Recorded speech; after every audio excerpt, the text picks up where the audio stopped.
He laughed at her in a courtroom full of strangers, called her nothing while she stood there, 7 months pregnant with his twins, watching him parade his mistress like a trophy.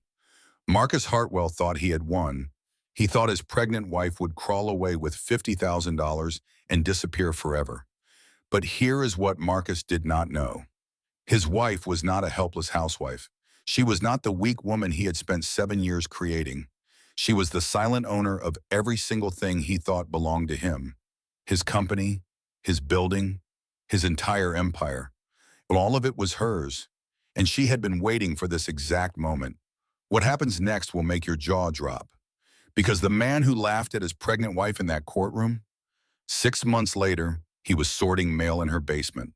This is the story of the ultimate satisfying revenge. Stay until the end, trust me. You do not want to miss how this unfolds. The sound of Marcus Hartwell's laughter would echo in that Chicago courtroom for years to come. Not because it was joyful, not because it carried warmth, but because it was the last time he would ever laugh at his wife. He stood there in his $3,000 suit, his salt and pepper hair perfectly styled, his practiced smile aimed at the woman he had vowed to cherish until death, and he laughed, cold, cruel, confident. "You are finally nothing," he whispered loud enough for the gallery to hear. But then the gavel banged, once, twice. The arrogance shattered like glass against marble. Judge William Thornton did not look amused. He picked up a sealed red envelope, adjusted his glasses, and stared dead at Marcus Hartwell.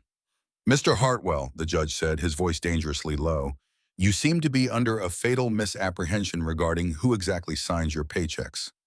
In the next 5 minutes, the laughter died, replaced by a silence so heavy you could hear a life shatter.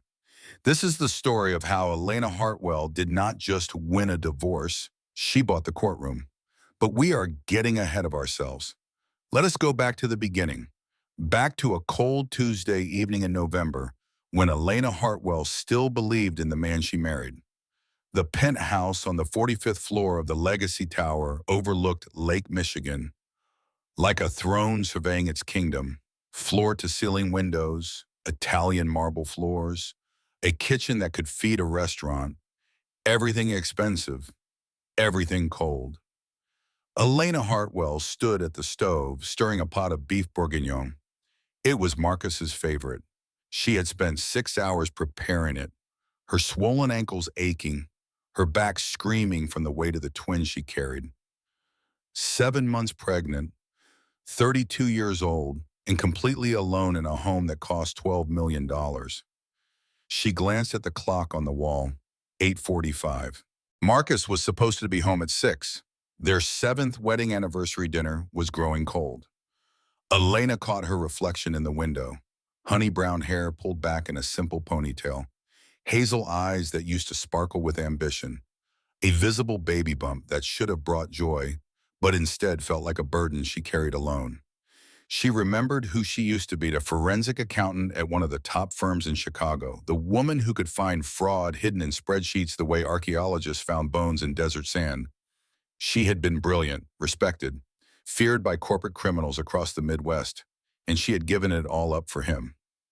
The elevator doors hissed open at 9:15. Marcus strode in without looking at her. He brought the smell of the city with him. Cold November air, expensive scotch, and a perfume that was not hers.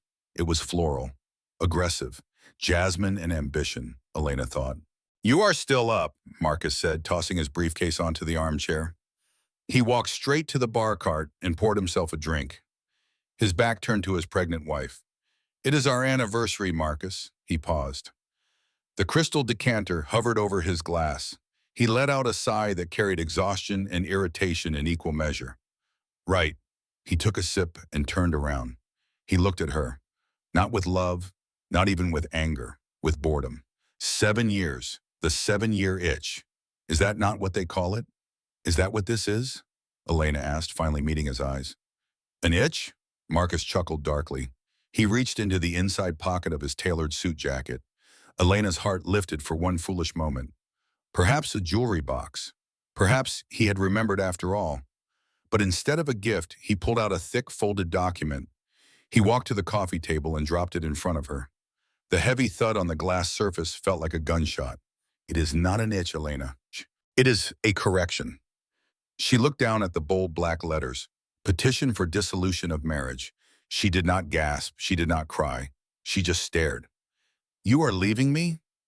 I am upgrading, Marcus corrected. His cruelty was casual, as if he were discussing trading in a car for a newer model. Let us be honest, Elena. You were fine when I was a mid-level manager. You were sweet, supportive.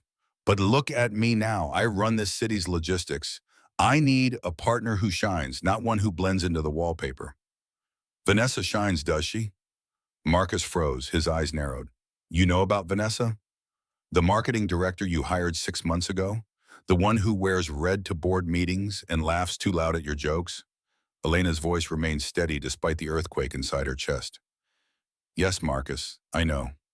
He shrugged, regaining his composure. Smart girl. She understands power. She understands what a man like me needs. He paused, trying to sound benevolent. Look, Elena, I am not going to be a monster about this. The prenup is ironclad. You know that. You leave with what you came with, which is essentially nothing. Elena felt the baby's kick inside her, a reminder that she was not nothing. She was carrying his children, their children. But, Marcus continued, I will give you the condo in the suburbs, the old one, and a year's stipend, enough to get a job. Maybe go back to whatever it was you did before. Painting? I was a forensic accountant, Marcus, a risk assessor. Right. Boring stuff. He finished his drink in one gulp. My lawyer is Richard Sterling. You have heard of him? Elena felt ice form in her veins. Richard Sterling was known as the Shark of Chicago. He did not just win divorces. He annihilated the opposition. He was famous for bearing spouses and legal fees until they signed away their dignity for a bus ticket out of town. I have heard of him, she whispered. Good. He will be in touch tomorrow. Marcus grabbed his suitcase from the hallway. She realized it had been waiting there all along, packed, ready. I am staying at the Four Seasons until you move out. I want you gone by Saturday. Saturday? Elena touched her belly. Marcus, I am 7 months pregnant with your children. Vanessa wants to redecorate before the Christmas gala. He said it without shame, without hesitation. He was kicking his pregnant wife out of your home so his mistress could pick out curtains for a party. He stopped at the elevator and looked back. Something flickered across his face. Not guilt. Warning. Do not fight this, Elena. You are a nice woman. Do not try to play in the big leagues. You will only get hurt. The elevator doors closed, sealing him away, sealing her fate. Elena sat in the silence of the penthouse for 10 minutes. She listened to the rain against the windows. She listened to her own heartbeat. She listened to the faint flutter of 2 tiny hearts inside her. Then slowly, she reached for the divorce papers. She flipped through them. He was offering her $50,000 in a rundown condo in Schaumburg. In exchange, he kept the penthouse, the cars, the accounts, and 100% of his shares in Hartwell Logistics. She turned to the last page. His signature was already there. Bold, confident, blue ink. Elena stood and walked to the window. She looked out at the glittering skyline of Chicago. The city sparkled like scattered diamonds against black velvet. Marcus thought she was a housewife. He thought she was a risk assessor who had quit to support him. He thought she was weak. Her phone buzzed. A text from her best friend Diana. Is he home yet, or should I start hiding the body bags? Elena typed back with trembling fingers. He served me divorce papers on our anniversary. 3 dots appeared. Then Diana's reply. I am coming over. Do not do anything until I get there. And by anything I mean, do not sign a single thing and do not commit any felonies without consulting me first. Despite everything, Elena almost smiled. Diana Wells had been her roommate in college, her maid of honor at her wedding, and her only true friend in a city full of fake smiles and sharp knives. Elena walked to the bookshelf in Marcus's study. Her fingers traced the spines until she found what she was looking for, a hollowed-out copy of The Count of Monte Cristo. Inside lay a burner phone and a small black ledger. Items she had hidden 7 years ago. Items she had hoped she would never need. She dialed a number that had not been called in 7 years. It rang twice. "This line is for emergencies only, Miss Vance." The voice was deep, gravelly, old money and older secrets. "Hello, Silas," Elena said. Her voice changed. The softness disappeared, replaced by a steeliness that would have terrified Marcus if he had been there to hear it. "It is not Miss Vance anymore. Not for long." "What do you need?" the voice asked. Marcus filed. "He is using Richard Sterling." A low chuckle came through the phone. "Sterling? He is a loud dog, barks at cars." "I want to activate the protocol, Silas, the sleeping giant protocol." There was a pause on the line, a long one. "Are you sure, Elena? Once we pull that thread, the whole sweater unravels. He will be destroyed. Not just divorced, destroyed." Elena looked at the empty spot on the sofa where Marcus had sat. She remembered his eyes when he called her dead weight. She remembered his casual cruelty. She remembered the jasmine perfume that was not hers. "He wanted an upgrade, Silas." Her voice was ice. "I think it is time he learned that he never actually owned the company he thinks he runs." "Very well," Silas said. "I will see you in the morning. Wear black." Elena ended the call and placed the phone back in its hiding spot. The rain continued to fall against the windows. But inside Elena Hartwell, something had stopped breaking. Something had started building. She placed her hands on her belly, felt her daughter's kick. "Do not worry, little ones," she whispered. "Mommy is not going anywhere. And neither is the man who wanted to throw us away. At least not until we are done with him." 4 days later, Elena stood in the marble foyer of the Lakewood Country Club, wondering if this was the last moment of normalcy she would ever know.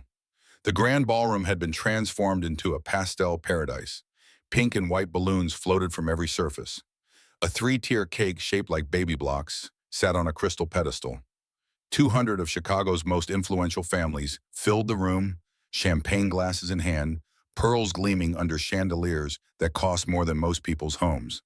It was supposed to be the happiest day of her pregnancy.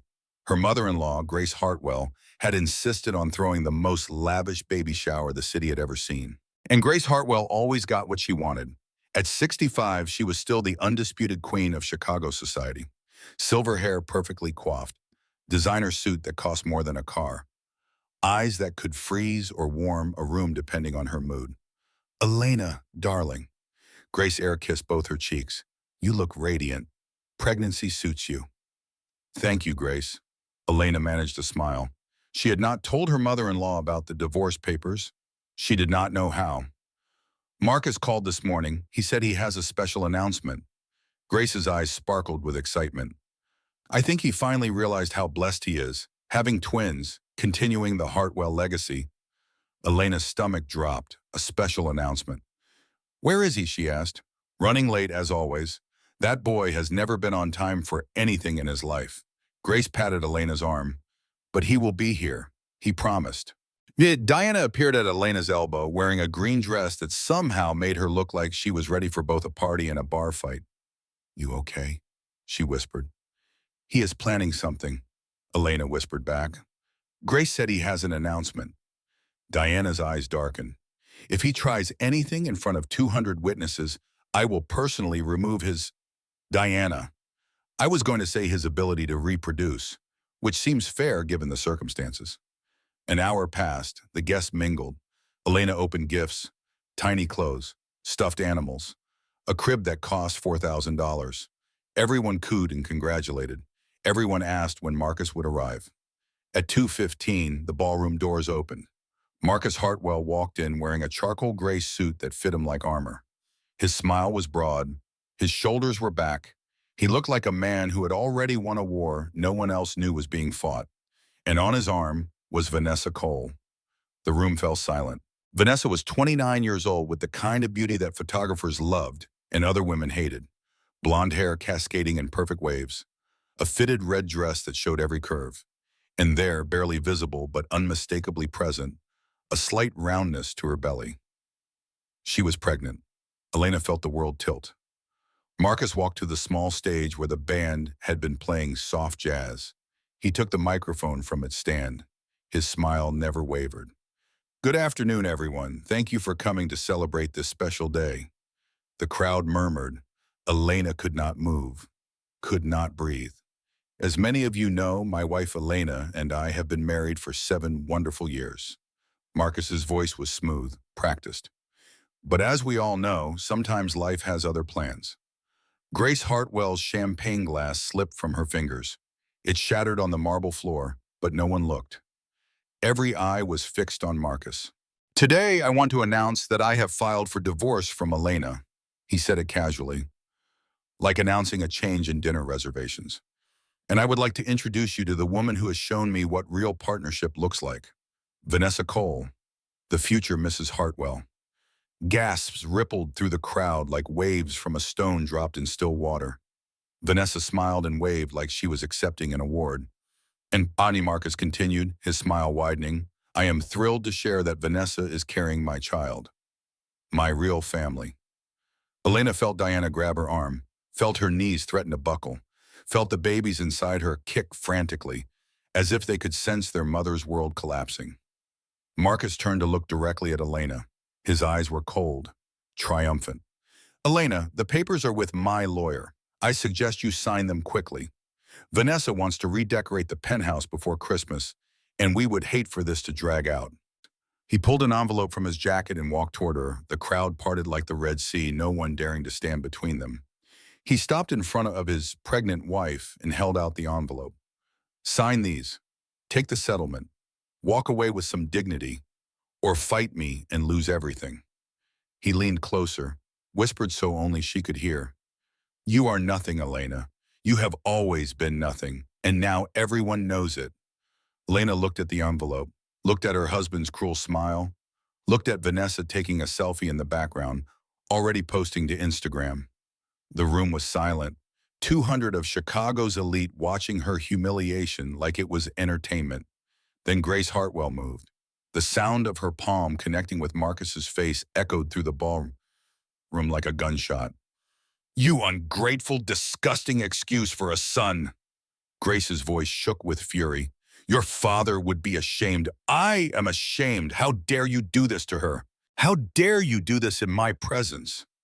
Marcus's hand went to his reddening cheek. For the first time, his composure cracked. Mother, you do not understand. I understand perfectly. Get out of my sight, both of you. Vanessa's smile faltered. Mrs. Hartwell, if I could just explain. You can explain to my lawyers. Grace turned to Elena, her eyes softened. Come, dear, Diana, help her.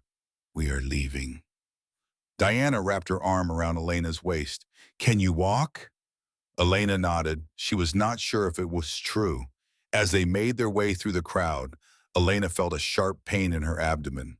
A contraction. The stress was triggering early labor. She stumbled. An elderly woman in pearls caught her elbow. Deep breaths, sweetheart. Do not let him see you fall. Not today. Not ever. Elena did not know who the woman was. She would never see her again. But those words would stay with her for the rest of her life. They made it to the parking lot. Diana's car was waiting. Elena collapsed into the passenger seat. Diana slammed the door and ran to the driver's side. Hospital? Diana asked. No, just drive. Elena's voice was hollow. Get me away from here. Diana drove. Neither of them spoke for 3 blocks. Then Elena pulled out her phone, opened her banking app. All joint accounts, 0 balance. He emptied everything, she whispered. While he was humiliating me in there, he had already taken every penny. Diana's knuckles went white on the steering wheel. I am going to kill him. You are a nurse, not a hitman. Same skill set, just applied differently. Elena's phone buzzed, a text from an unknown number.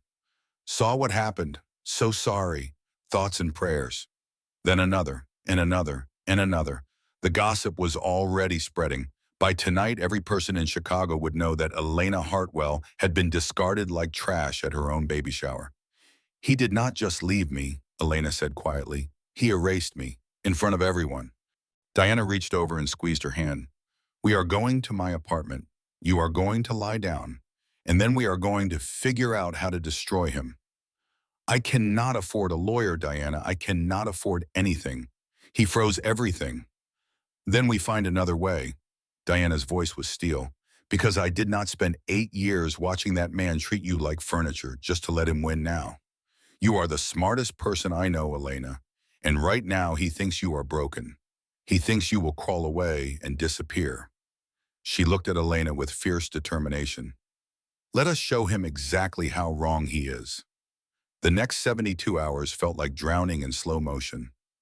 Elena sat on Diana's second-hand couch, her laptop balanced on her swollen belly, watching her life collapse one notification at a time. Credit card declined, credit card declined, credit card declined. Marcus had not just emptied the joint accounts. He had called every credit company, every utility, every service that bore his name as primary account holder and canceled her access. The penthouse locks had been changed. Her car, leased in his name, had been reported as unauthorized use. Even her cell phone plan, bundled under his corporate account, was scheduled for disconnection in 48 hours. He has been planning this for months, Elena said quietly. Maybe longer. Diana set a cup of tea in front of her. The prenup. What exactly does it say?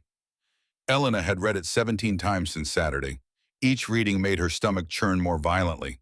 If the marriage ends before 10 years, I receive a settlement based on what I brought into the marriage, which according to the document is nothing. No claim to his business, no claim to assets acquired during marriage, no alimony. That cannot be legal. It is if you are stupid enough to sign it without a lawyer. Elena laughed bitterly. I was so in love. He said it was standard. He said all successful men protected their assets. I trusted him. The memory burned. She had been 25 years old, brilliant in her career but naive in her heart. Marcus had been everything she thought she wanted, charming, ambitious, handsome. He made her feel special, chosen. He made her feel like she was the lucky one. There has to be a way to break it, Diana said. Fraud in the inducement, that is the only way. Elena pulled up a legal document on her laptop. If I can prove he lied about material facts when I signed, the prenup could be voided. What kind of lies? Affairs, hidden assets, misrepresentation of his financial status. Elena looked at Diana, and I might have exactly that. She told Diana about the storage unit. When she had worked as a forensic accountant, she had audited Marcus's struggling logistics company. That was how they met. She found discrepancies in his books, but instead of reporting them, she fell in love with the man who explained them away with charm and promises. She had kept copies of everything, hidden them under her maiden name, just in case. I never thought I would need them, Elena admitted, but I never threw them away either. Diana grabbed her keys. Let us go.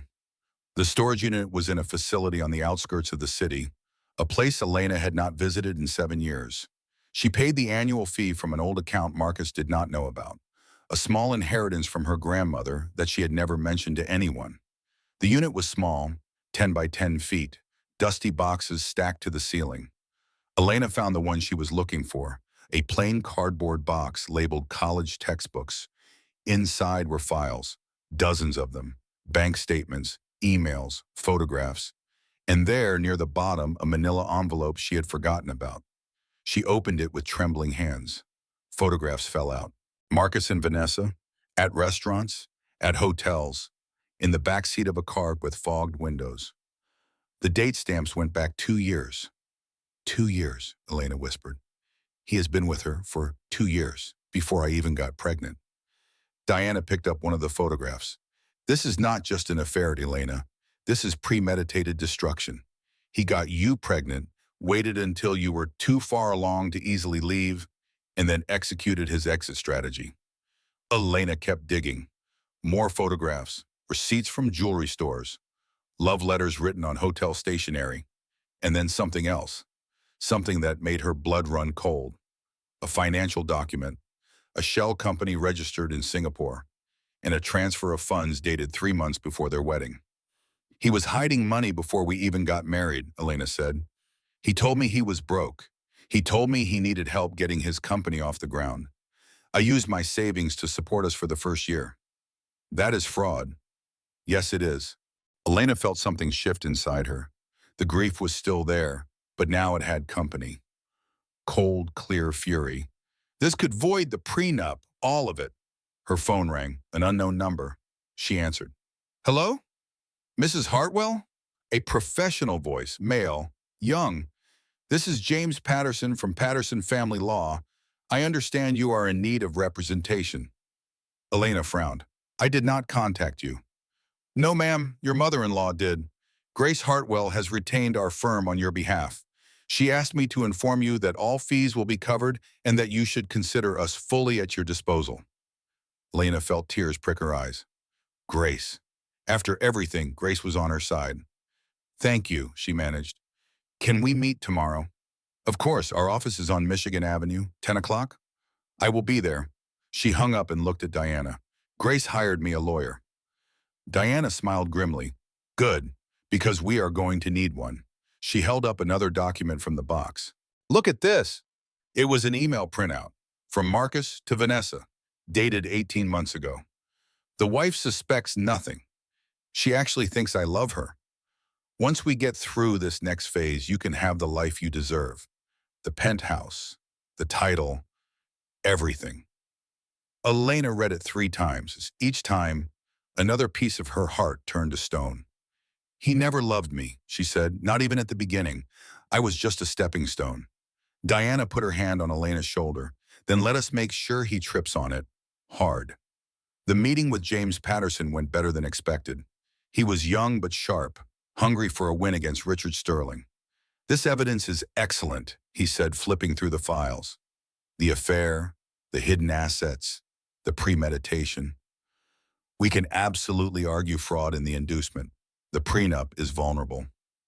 What about custody? Elena asked. He threatened to take the babies. Empty threat. Given his documented infidelity and financial misconduct, no judge would grant him primary custody, especially with Vanessa Cole involved. Why especially Vanessa? Patterson hesitated. We have heard rumors, nothing confirmed, but there are whispers that Miss Cole has a complicated past. Corporate espionage allegations at her previous employer. Suspicious departure from a firm called Titan Freight. Elena filed that information away. What do I do now? We file a countersuit. We demand a forensic audit of his company. We make this very, very expensive for him. For the first time in 5 days, Elena felt something like hope. She walked out of the lawyer's office and into the November sunshine. Diana was waiting on the sidewalk. Good news? The best. Elena allowed herself a small smile. We are going to fight. Her phone buzzed, a text from an unknown number. You think you found something? How cute. Check your storage unit again. Elena's smile vanished. She looked around the crowded sidewalk. Everyone was a stranger. Everyone was a potential swimming. Diana, we need to go back to the storage unit now. They drove in tense silence. Elena kept checking her mirrors for anyone following. The storage facility was quiet. A Tuesday afternoon, no one around. She unlocked the unit, pulled open the door. Empty. Everything was gone. Every box, every file, every photograph, even the old furniture she had stored there had been taken. The only thing remaining was a single sheet of paper on the floor. Elena picked it up with shaking hands. Did you really think you could hide anything from me? Your little lawyer cannot help you now. Sign the papers, take the $50,000, or watch everything burn. Your choice, sweetheart. It was not signed. It did not need to be. Elena felt the ground shift beneath her feet. He had been watching her. He had known about the storage unit all along. He had waited until she gathered everything in one place, and then he had taken it all. She had nothing now. No evidence, no leverage, no way to prove anything. Her phone rang. The caller ID showed the hospital. Mrs. Hartwell, this is Dr. Martinez. We need you to come in immediately. Your blood pressure results from your last appointment are concerning. Very concerning. Elena leaned against the empty storage unit. The walls were closing in from every direction. The hospital was cold, fluorescent lights, antiseptic smell, the steady beep of monitors tracking heartbeats that were not her own. Elena lay in the bed, an IV in her arm, watching the screen that showed two strong heartbeats. Her daughters were still fighting, still alive, still with her. Preeclampsia, Dr. Martinez said gently. Your blood pressure is dangerously high. The stress you have been under is putting you and the babies at risk. What do I do? Elena's voice was hollow. Rest. Reduce stress immediately. If your blood pressure does not stabilize in the next 48 hours, we may need to consider an early delivery. They are only 7 months. I know, but we have excellent facilities here. Premature babies survive at this stage every day. De Martinez placed her hand on Elena's arm. But our goal is to keep them inside as long as possible, which means you need to eliminate the sources of stress in your life. Elena almost laughed. Eliminate stress. Her husband was trying to destroy her. Her evidence was gone. Her money was gone. Her home was gone. How exactly was she supposed to eliminate stress? Diana appeared in the doorway, her face pale. The storage unit? Cleaned out. Everything. Diana's jaw tightened. How did he know?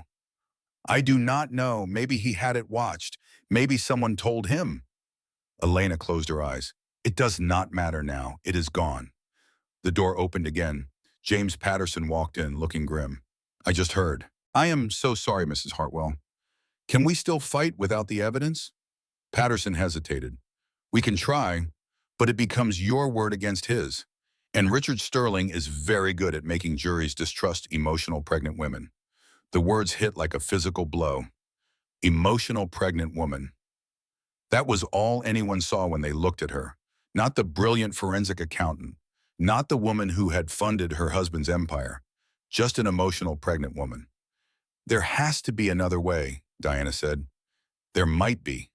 Patterson pulled out his tablet. I have been doing some digging on Vanessa Cole. Her employment history is interesting. Elena sat up slightly. Interesting how? She worked at 3 different companies before joining Hartwell Logistics, all in marketing or executive assistant roles. All companies that were later acquired by competitors. And all acquisitions happened within a year of her departure. Corporate espionage? Diana asked. Possibly, but I cannot prove it. Not yet. Patterson looked at Elena. If we could find evidence that Vanessa was planted at Hartwell Logistics to steal information, it would change everything. It would prove Marcus was being manipulated. It would shift blame. It might even give you leverage. Elena thought about this. Vanessa as a corporate spy. It made sense. She was too perfect, too eager, too conveniently available exactly when Marcus's ego was most vulnerable. Who would have sent her? Elena asked. Best guess? Titan Freight. They are Hartwell Logistics' biggest competitor. They have been trying to acquire the company for years. Then we need to prove the connection. Patterson nodded. I will keep digging. In the meantime, rest, heal, keep those babies safe. After he left, Diana sat on the edge of the bed. We are going to figure this out, she said. I know. Elena touched her belly. I just hope we figure it out in time. 2 days later, Elena was released from the hospital. Blood pressure stabilized but still high. Strict orders to rest. Grace Hartwell had arranged for her to stay in the guest house on the family estate, a small but comfortable cottage behind the main mansion where Marcus had grown up. I know it is awkward, Grace said when Elena arrived, but you need somewhere safe. And this is still my property. Marcus cannot touch you here. Why are you helping me? Elena asked. He is your son. Grace's eyes hardened. He is my son, and I love him. But what he is doing is wrong. It is cruel and it is cowardly, and I did not raise him to be this way. His father would be devastated. His father passed away 5 years ago. Yes, and it destroyed Marcus. But that is not an excuse. Grace looked at Elena's belly. Those are my grandchildren. I will not let them grow up thinking this behavior is acceptable. Elena felt tears threatening again. She blinked them back. Thank you, Grace.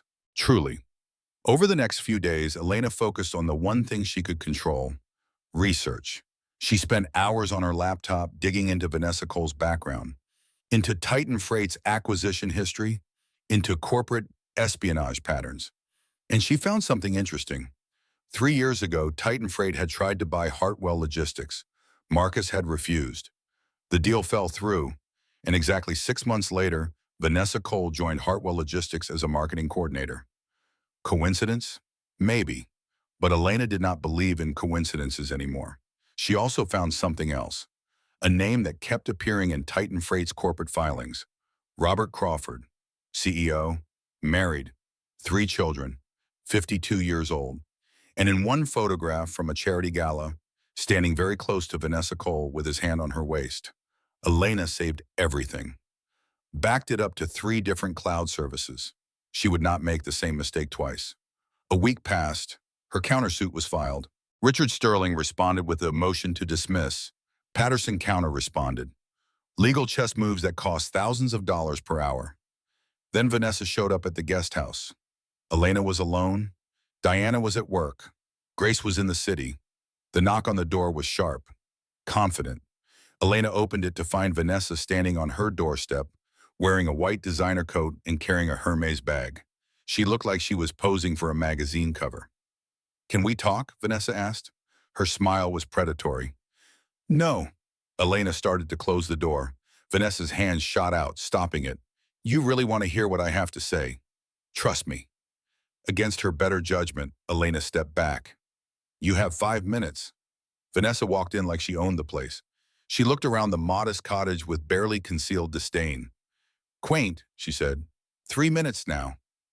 Vanessa turned to face her. "You think your little lawyer is going to help you. He is not. You think Grace Hartwell's on your side. She is not. And you think you have a chance of winning this divorce. You do not. Get to the point." "The point is this." Vanessa stepped closer. "Marcus is going to demand a DNA test. He is going to claim those babies are not his. He is going to drag this out for months, maybe years. By the time you prove paternity, you will have given birth in a shelter and lost everything." Elena felt ice in her veins.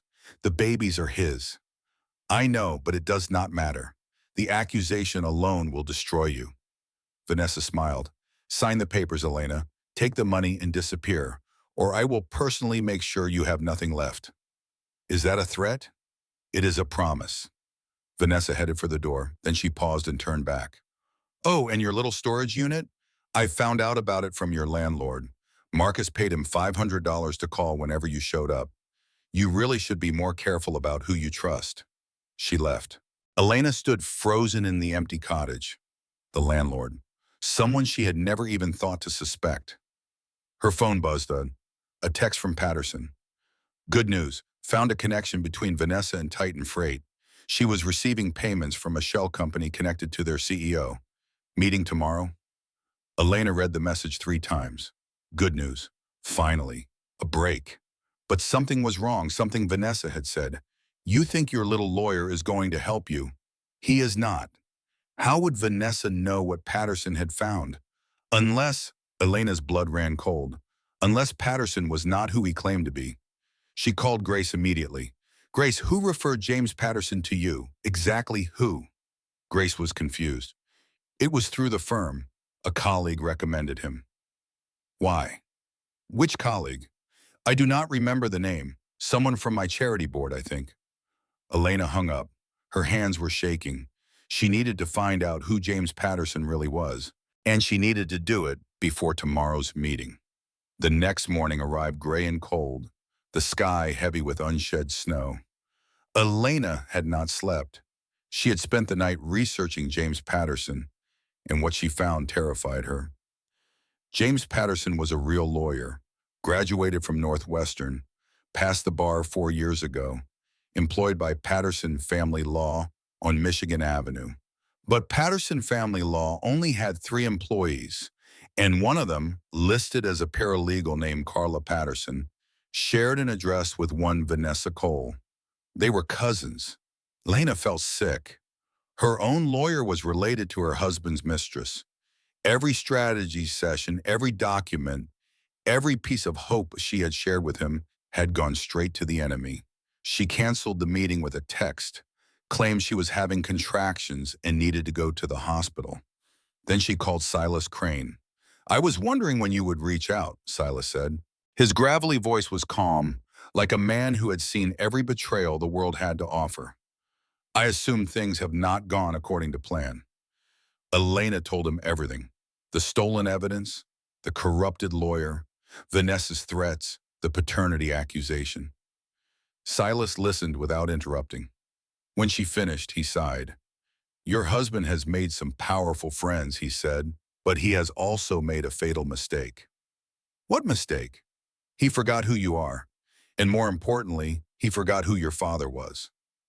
Arthur Vance, Elena's father, dead for 7 years now, a man who had taught her everything about finding truth in numbers, a man who had left behind more than anyone knew.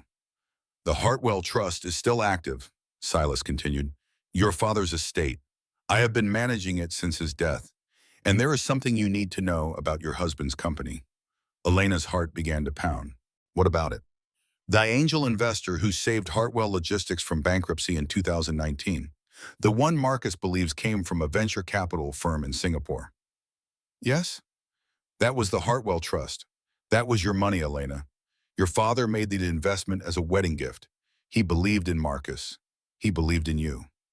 The world tilted. I own my husband's company. You own 51% of it, majority shareholder.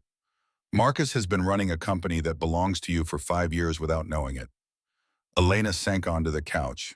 Her mind raced through the implications.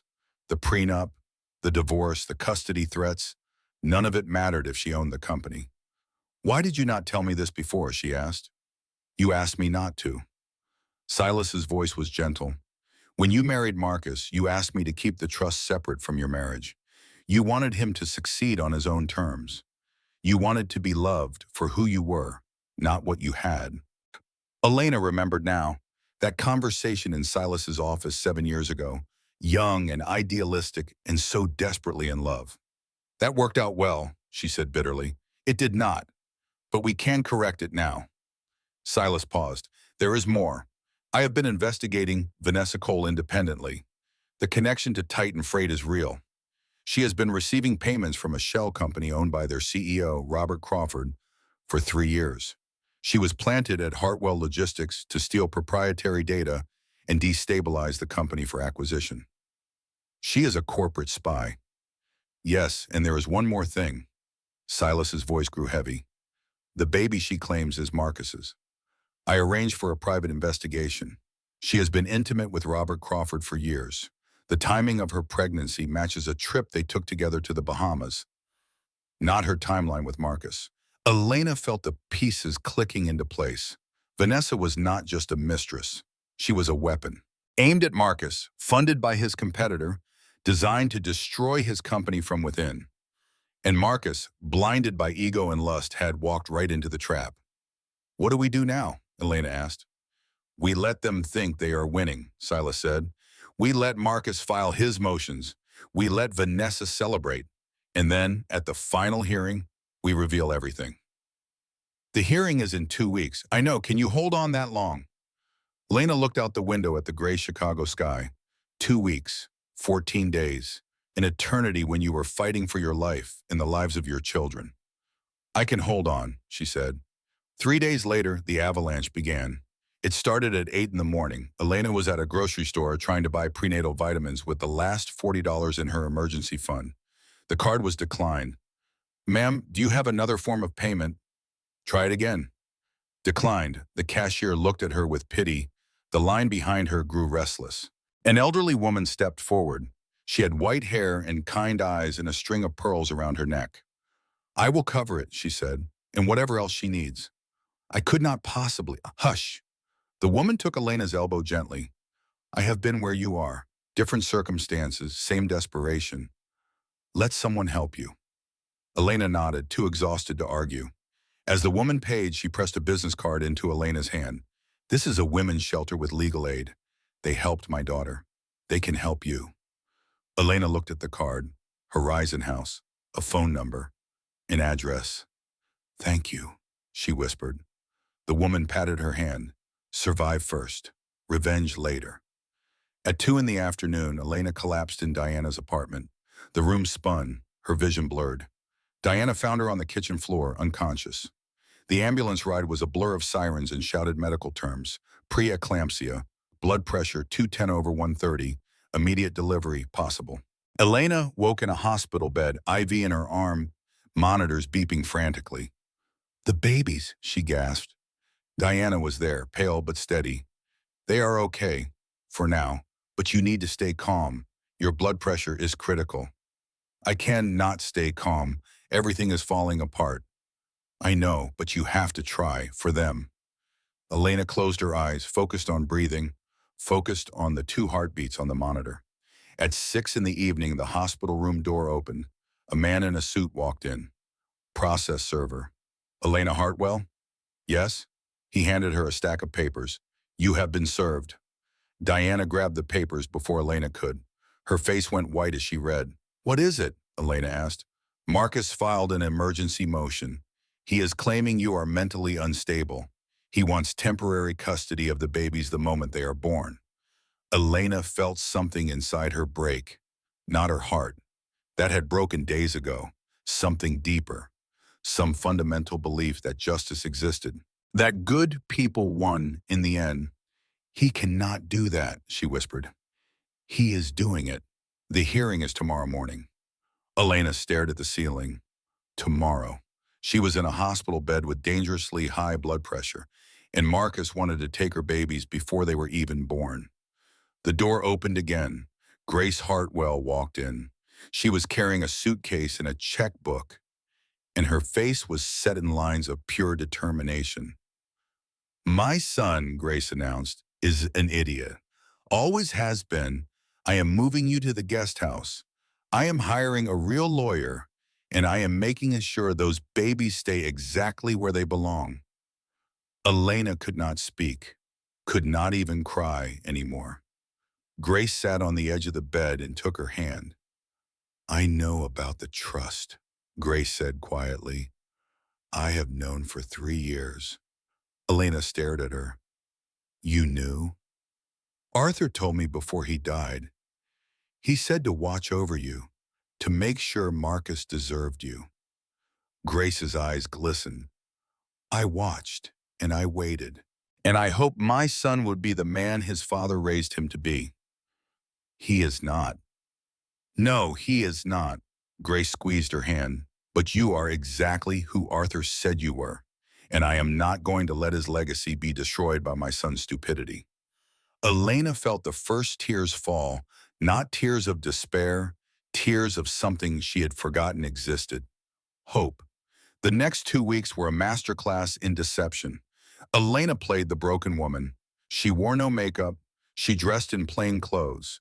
She walked with slumped shoulders and downcast eyes. She let Marcus and Vanessa believe they had won. Meanwhile, Silas Crane was building a case. He worked from a brownstone office on the Gold Coast, a building with no sign outside and no website anywhere. Silas Crane did not advertise. If you knew him, it was because you had old money or dangerous problems. Elena visited every afternoon, slipping in through a back entrance, meeting for hours in a room lined with law books and the smell of pipe tobacco. "The FBI is interested," Silas told her 1 week before the final hearing. "Vanessa's espionage activities cross state lines. That makes it federal."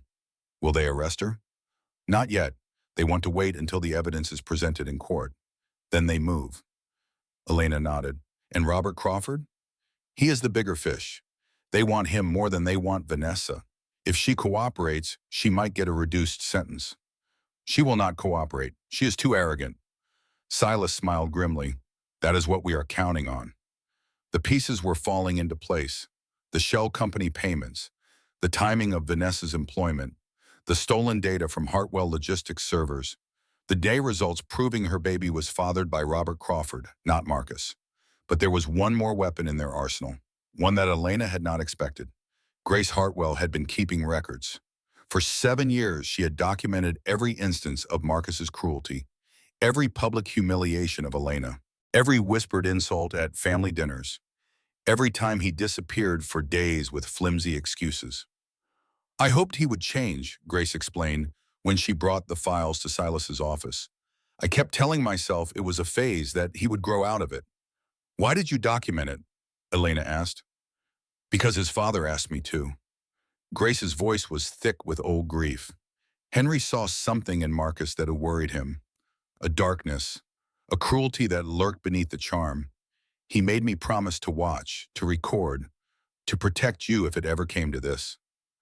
Elena looked at the stack of journals and photographs and printed emails.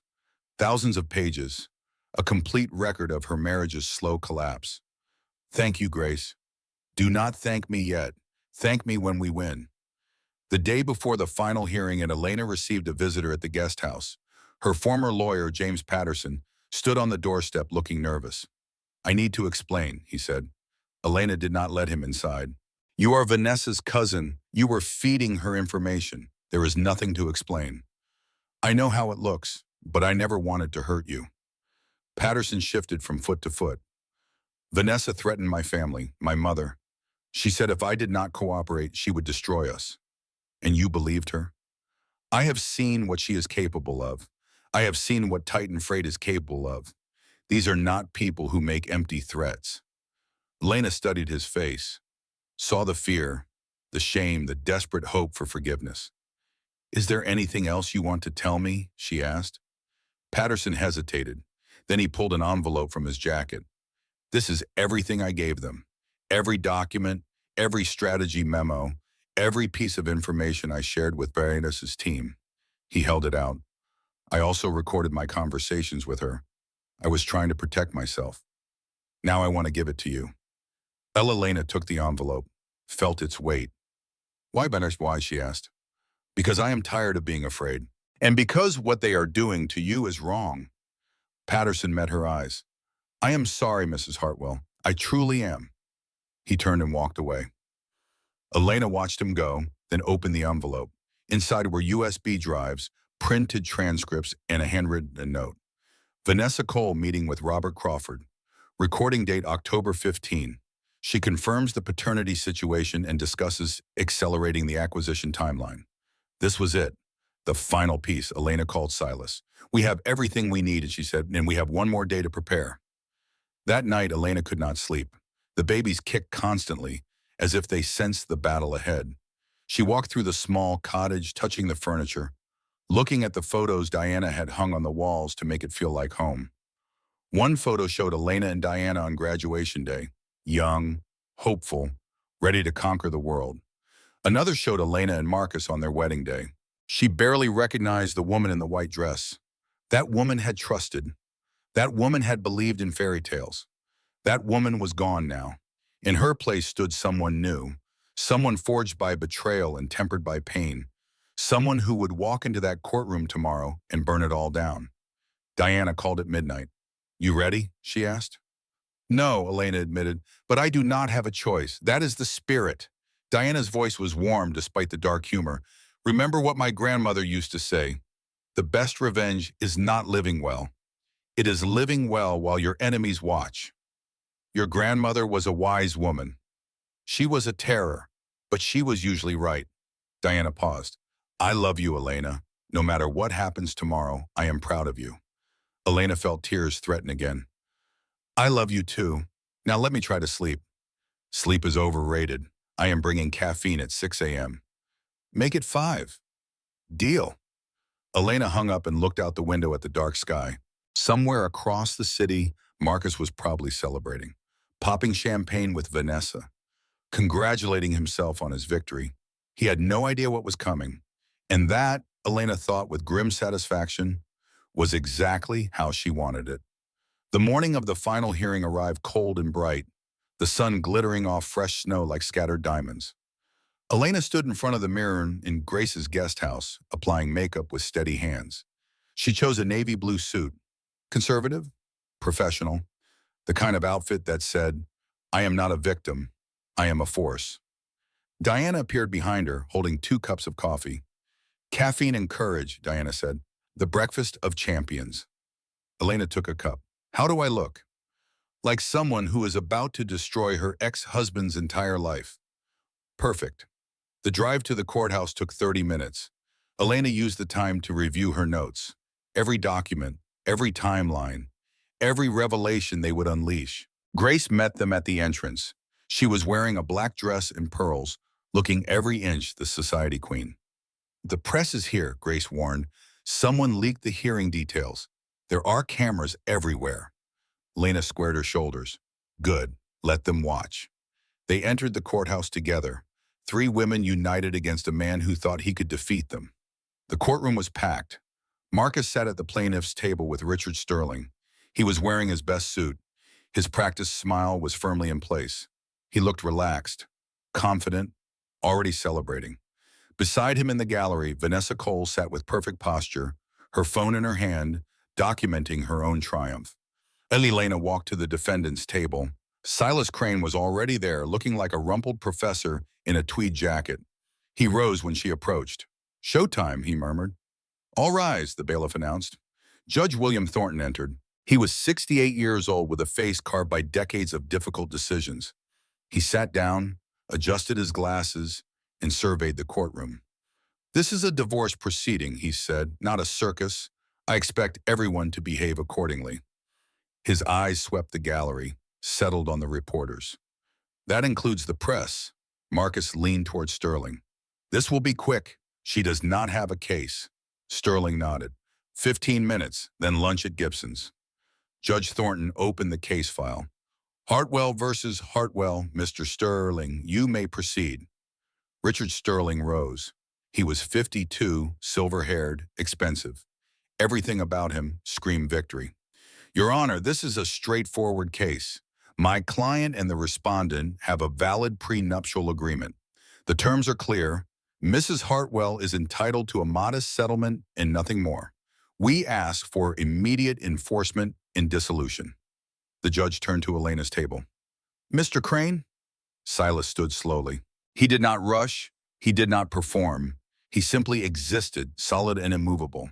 "Your Honor, the defense moves to dismiss the prenuptial agreement on grounds of fraud. Furthermore, we are filing motions for forensic audits of the plaintiff's business assets and criminal referral for corporate espionage." The courtroom erupted in murmurs. Marcus's smile flickered. Sterling jumped to his feet. "Objection! This is outrageous. Corporate espionage? This is a divorce proceeding, not a federal investigation." "Actually," Silas said calmly, "it appears to be both." The doors at the back of the courtroom opened. Two men in dark suits walked in, FBI credentials clearly visible. They did not sit down. They stood against the wall, watching. Marcus went pale. "Your Honor," Silas continued, "I would like to present evidence that will fundamentally change the nature of this case. May I proceed?"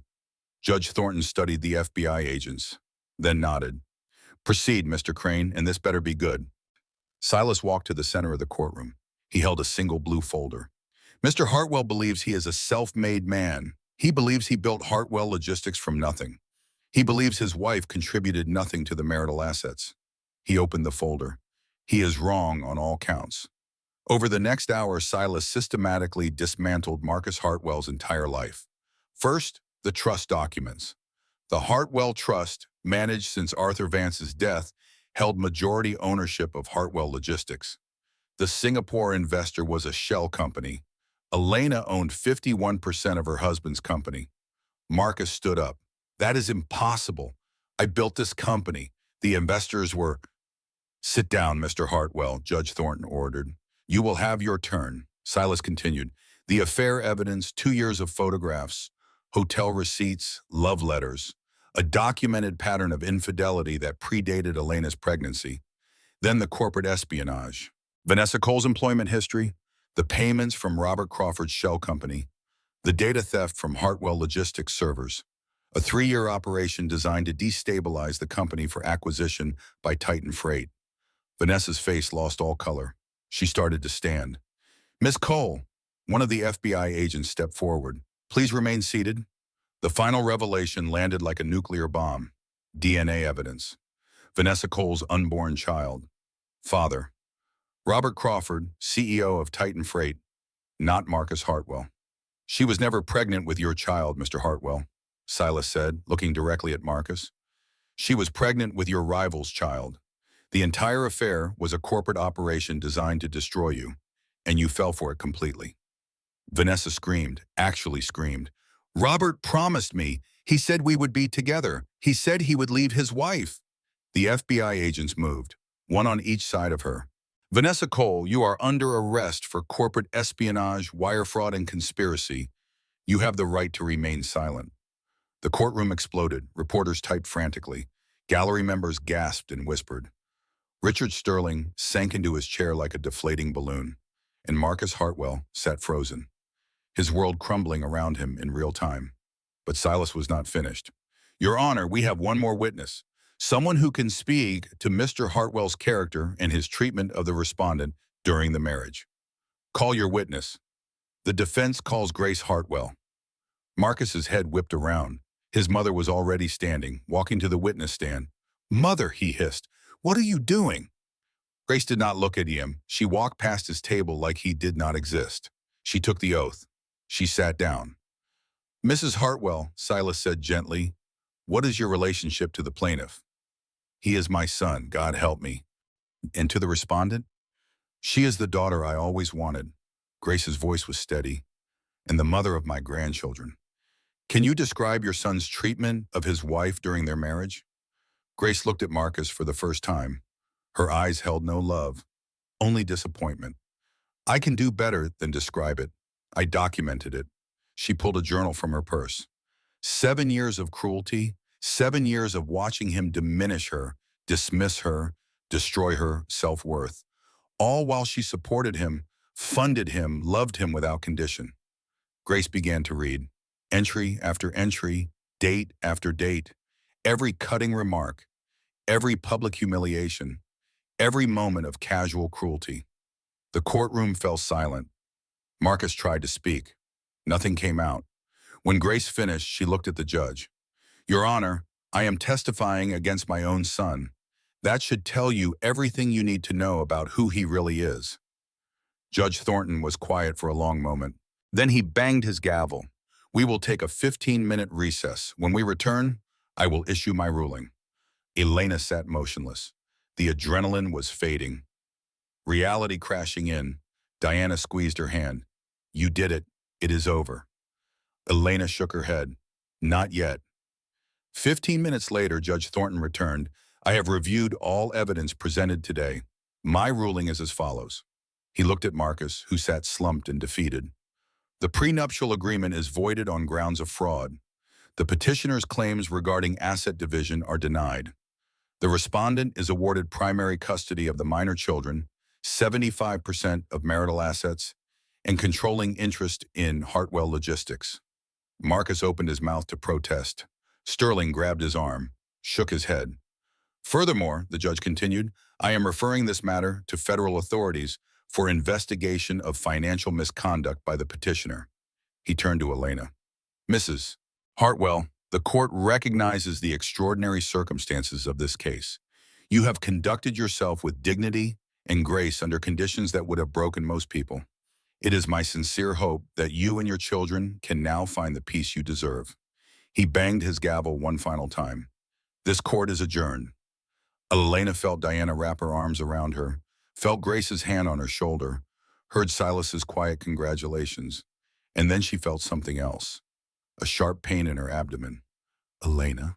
Diana's voice was suddenly worried. You are white as a sheet. Elena looked down. Her water had broken. Well, she said faintly, perfect timing.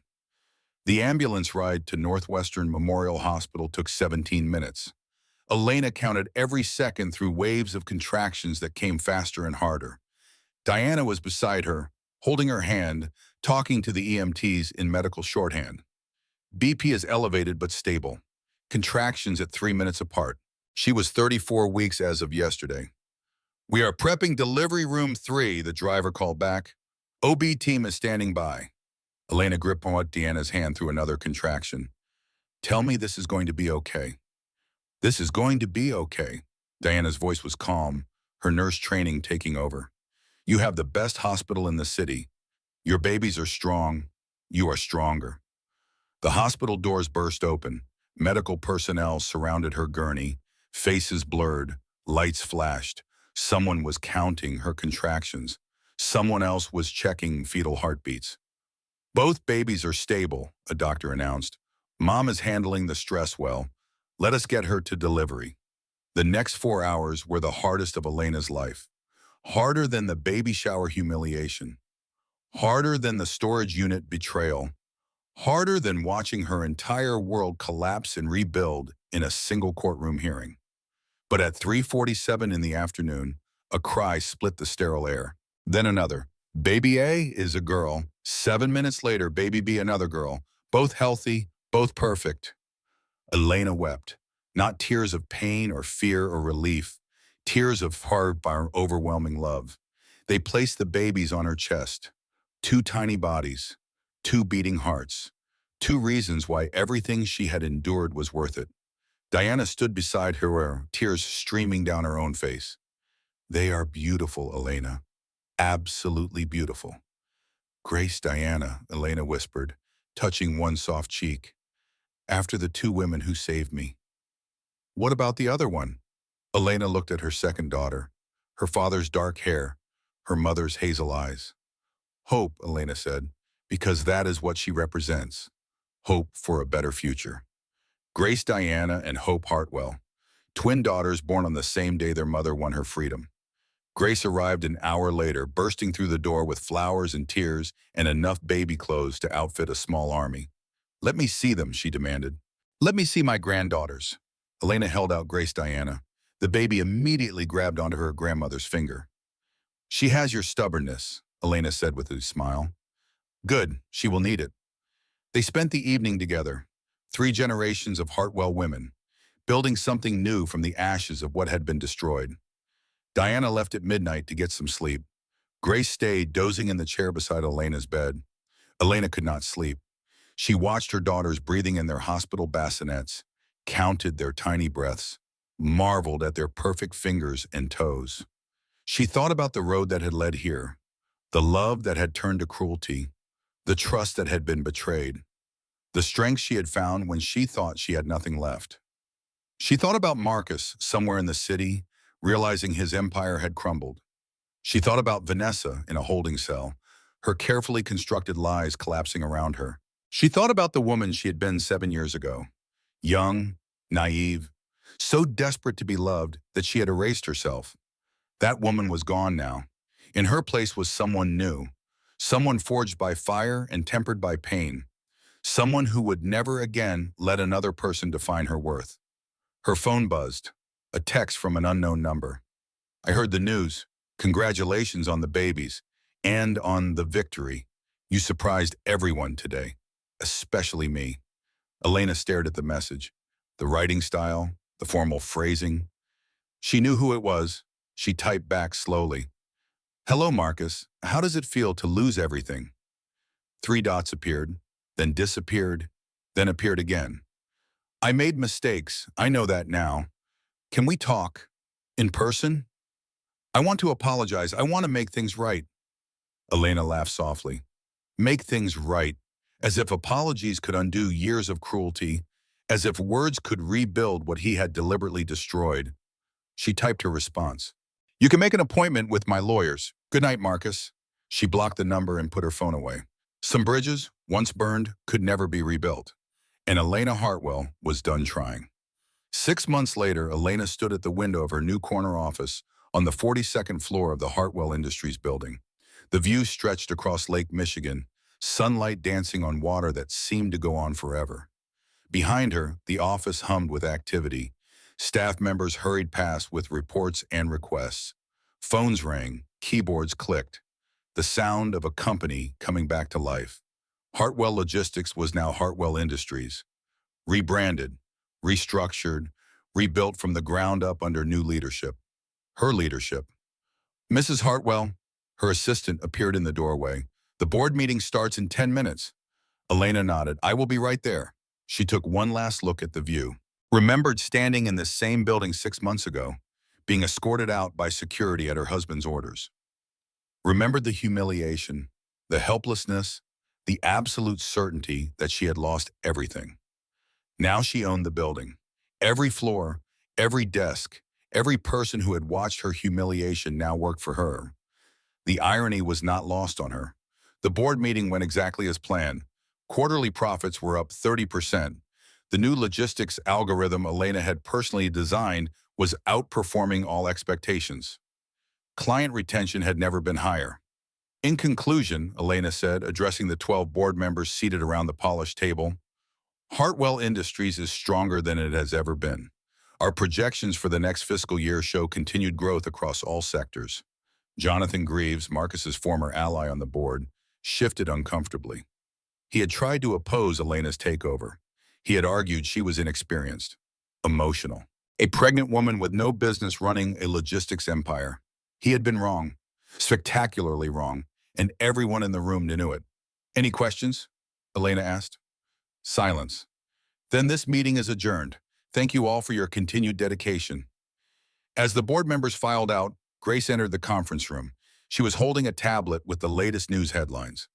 Have you seen this? Grace asked. Elena took the tablet. The headline made her smile. Vanessa Cole sentenced to 5 years for corporate espionage. Co-conspirator Robert Crawford faces separate charges. The article detailed Vanessa's conviction. 5 years in federal prison, no possibility of parole for 3. Robert Crawford's trial was scheduled for next month, with additional charges of wire fraud and conspiracy. She did not cooperate, Grace noted. She could have gotten a reduced sentence if she testified against Crawford. She still believed he would save her. Elena shook her head. Even at the end, she thought he loved her. Some people never learn. No, they do not. Elena handed back the tablet and walked to the window. The city spread out below her like a promise. There is one more thing, Grace said carefully. Marcus called me this morning. Elena's shoulders tensed. And? He wants to see the girls. He says he has rights. He is talking about filing for visitation. Elena turned around. Her face was calm, but her eyes were steel. He can file whatever he wants. The court's already ruled. He has supervised visitation once a month if he completes anger management in parenting classes. Has he done either? No. Then he has no rights, not until he earns them. Grace nodded slowly. What about forgiveness? Elena considered the question. It was one she had asked herself many times in the past 6 months. Could she forgive Marcus? Should she? Forgiveness is for people who are sorry, Elena said finally. Marcus is not sorry. He is embarrassed. There is a difference. Grace was quiet for a moment. Then she smiled. Your father would be proud of you, Elena. He always said you were the strongest person he knew. Dad saw things in people that they could not see in themselves. Yes, he did. Grace kissed Elena's cheek. I am going to spoil my granddaughters now. Try not to take over any more companies before dinner. Elena laughed. No promises. After Grace left, Elena returned to her office. Her desk was covered with reports and contracts, but she pushed them aside, pulled out her phone. Diana answered on the second ring. Please tell me you are taking a break. You have been in that office for 12 hours. I am taking a break right now. Elena leaned back in her chair. I wanted to check in. How are the girls? Sleeping like angels. Your nanny is terrified of me, by the way. I think she thinks I am going to quiz her on infant CPR again. You quizzed her 3 times last week. Safety is important. Elena smiled. Diana had become a permanent fixture in her life. Unofficial aunt to the twins, unofficial bodyguard, unofficial voice of reason. I saw the news about Vanessa, Diana said. Yes. How do you feel? Elena thought about it. How did she feel? Relief, satisfaction, vindication? Complete, she said finally. Like a book that finally got its ending. Speaking of endings, Diana's voice took on a mischievous tone. Guess who showed up at your building today asking for a job? Elena sat up straight. You are joking. He was turned away at security, obviously, but he left a message with the front desk. Wanted you to know he is willing to start at the bottom. Work his way up. Elena closed her eyes. Marcus, asking her for a job. The man who had called her dead weight, who had tried to take her children, who had laughed at her in a courtroom full of strangers. Now he was begging for scraps from her table. Call HR, Elena said slowly. Tell them I want to personally review his application.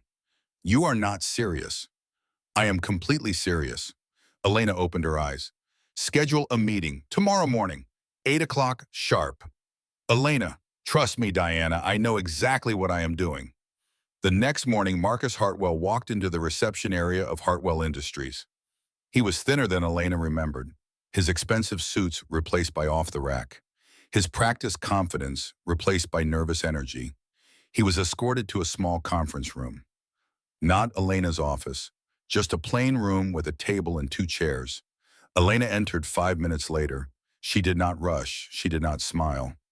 Marcus, Elena. He stood up quickly. Thank you for seeing me. I know I do not deserve. Sit down. He sat. Elena took the chair across from him, placed a single piece of paper on the table. You want a job? She said. Yes, anything. I just need a chance to. I have a position available. Marcus's eyes lit up with desperate hope. Really? That is, thank you. Whatever it is, I will. Mailroom clerk, basement level B. Starting salary is $16.50 an hour. No benefits for 90 days. You report to a 23-year-old named Kevin who was promoted last month. The hope in Marcus's eyes died slowly, like a candle running out of oxygen. Mailroom, he repeated. Take it or leave it. I really do not care which. Marcus stared at the paper, stared at the woman who had once been his wife, the woman he had dismissed and discarded and underestimated for 7 years. Wait, he asked quietly. Why what? Why offer me anything? After what I did, why not just let me disappear? Elena leaned forward. Her voice was calm, almost gentle. Because I want you to see, Marcus. Every single day, I want you to walk into this building and see what you threw away. I want you to watch me succeed. Watch our daughters grow. Watch the empire you thought was yours thrive under my leadership. She stood up. You wanted to discard me. You wanted to make me nothing. But here is what you never understood, Marcus. I was never nothing. I was the foundation you built your entire life on. And now that foundation belongs to me. She walked to the door. Take the job, or do not. But either way, remember this moment. Remember what it feels like to have someone look at you and see exactly who you really are. She left without looking back. Behind her, Marcus picked up the paper with trembling hands. He started in the mailroom on Monday. 1 year later, the penthouse on the 45th floor of the Legacy Tower looked nothing like it once had. Gone were the cold marble floors and the intimidating artwork, and the furniture chosen to impress rather than comfort. In their place was warmth, color, life. Toys scattered across soft carpets. Children's drawings taped to refrigerator doors. High chairs at the dining table where crystal decanters once stood. Elena Hartwell stood at the window where she had once watched her marriage end. But now, instead of grief, she felt peace. Behind her, Grace, Diana, and Hope played on the living room floor. At 14 months old, they were walking now, talking in that half-language of toddlers, getting into everything. Diana sat on the couch pretending to read a magazine while actually photographing every adorable moment. Stop taking pictures, Elena said without turning around. Never. I am building an evidence file for when they are teenagers and need to be reminded how cute they were. Grace Hartwell entered from the kitchen, carrying a tray of snacks. She had aged gracefully in the past year. The stress lines around her eyes had softened. She smiled more often now. Cookies for the birthday girls, Grace announced, and wine for the exhausted adults. Elena laughed. They are 14 months old, Grace. They do not need cookies. Everyone needs cookies. It is a universal truth. Elena watched as Grace sat down with her granddaughters. Watched Diana snap more photos. Watched the family she had built from the ashes of the one that had betrayed her. This was not the life she had imagined. It was better. Her phone buzzed, a message from her assistant. Final numbers in. Hartwell Industries is now the largest logistics company in the Midwest. Congratulations. Elena smiled and put the phone away. There would be time for business tomorrow. Tonight was for family.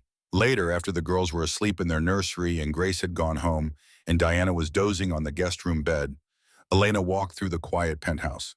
She stopped at the bookshelf, pulled out the hollowed copy of The Count of Monte Cristo. The burner phone was still inside. She had never thrown it away. A reminder of who she had been, who she had become. She thought about calling Silas, thanking him again for everything. But she knew he would just grunt and say he was doing his job. Instead, she walked to the window one more time. The Chicago skyline sparkled like diamonds, like scattered stars fallen to earth. like promises kept and battles won. She thought about Marcus, somewhere in the basement of her building, sorting mail and answering to people half his age. She thought about Vanessa in her prison cell, realizing too late that Robert Crawford was never going to save her. She thought about the woman she had been, the woman who had made herself smaller so a man could feel bigger, the woman who had hidden her brilliance because she was afraid of being alone. That woman had died in a courtroom. In her place stood someone new, someone who had learned the hardest lesson life could teach. The people who underestimate you are the ones who hand you the knife. Elena placed her hand on the cold glass, felt the heartbeat of the city beneath her palm. She had not destroyed Marcus. She had simply stopped protecting him from himself. And now, looking out at an empire she had built from nothing, she understood something she wished she had known years ago. Sometimes the person you need to be saved from is not a villain. It is the version of yourself who forgot your own worth. Elena smiled. The best revenge, she thought, is living so well that your enemies have to witness it every single day. She turned away from the window and walked toward the nursery. Her daughters were sleeping peacefully, their tiny chests rising and falling in perfect rhythm. She leaned down and kissed each soft forehead. "Sleep well, little ones," she whispered. "Mommy has work to do tomorrow, an empire to run, a legacy to build." She paused at the door and looked back at them one more time. "But tonight, I am just yours." The penthouse settled into silence. The city glittered below. And Elena Hartwell, phoenix risen from ashes, finally knew peace. Not the peace of surrender, the peace of victory. And that is how Elena Hartwell turned her husband's cruelty into the most satisfying revenge story you will hear this year. If this story gave you chills, smash that like button. It truly helps this channel grow. Drop a comment below and tell me, was Elena too kind giving Marcus that mailroom job? Or was watching him suffer every single day the perfect punishment? Hit subscribe and ring that notification bell so you never miss another story of justice served cold. See you in the next one.